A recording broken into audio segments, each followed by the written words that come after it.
এখন আর ধারণা নয়, বাস্তব। দেশে প্রক্রিয়াকরণের পর তা রপ্তানির জন্য নেওয়া হচ্ছে প্রস্তুতি। পল্লী কর্মসহায়ক ফাউন্ডেশন PKSF এর কারিগরি ও আর্থিক সহায়তায় কাঁঠালের বার্গার বাণিজ্যিক উৎপাদনে যাচ্ছে CDIP নামের প্রতিষ্ঠান। ইতিমধ্যে বাংলাদেশ থেকে বার্গার নিতে আগ্রহ দেখিয়েছে আইসল্যান্ড সহ ইউরোপের কয়েকটি দেশ। নাজমুল হুদা সুমনের রিপোর্ট।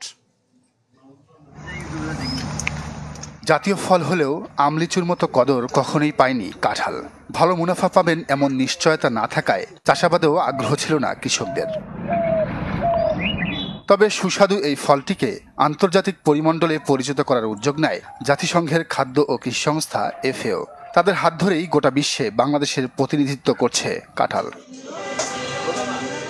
এরই অংশ হিসেবে কাঁঠালের বহুমুখীকরণের উপর জোর দেন বাংলাদেশ কৃষি গবেষণা ইনস্টিটিউটের বিজ্ঞানীরা।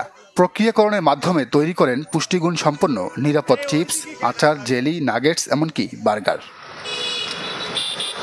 এবার এসব পণ্যের বাজারজাতের উদ্যোগ নিল পল্লী কর্মসহায়ক ফাউন্ডেশন PKSF। CDIP নামের একটি প্রতিষ্ঠানকে কারিগরি ও আর্থিক সহায়তা দিয়ে তারা উৎপাদন করাচ্ছে কাঁঠালের বার্গার। ইতিমধ্যে সেই বার্গার নিতে আগ্রহ দেখিয়েছে আইসল্যান্ডের একটি সুপার শপ। বাংলাদেশে এর বাজার আছে। মূল্য সংযোজনের মাধ্যমে কাঁঠালের বাণিজ্যিকীকরণের চিন্তা নতুন দিগন্তের উন্মোচন করবে রপ্তানি খাতে।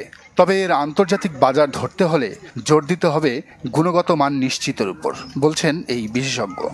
কাঁঠাল দিয়ে তৈরি পণ্যের ক্ষেত্রে এই প্রথম কাঁঠালের ইন্ডাস্ট্রিয়ালাইজেশন, কমার্শিয়ালাইজেশন এবং value addition, overall market diversification, এই উদ্যোগটা আমার মনে হয় প্রথমে হয়েছে। এখন উদ্যোক্তাকে দেখতে হবে মার্কেট পার্সপেক্টিভে, বেসিক্যালি কনজিউমারের যে ডিমান্ড সেই অনুসারে প্রোডাক্টের প্যাকেজিং এবং ব্র্যান্ডিং করতে হবে।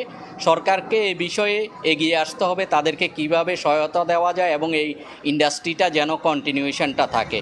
কাঁঠালের বহুমুখী ব্যবহার বাড়ানো গেলে একদিকে যেমন লাভবান হবেন কৃষকরা, অন্যদিকে তৈরি হবে নতুন নতুন কর্মসংস্থান, এমনটাই দাবি সংশ্লিষ্টদের।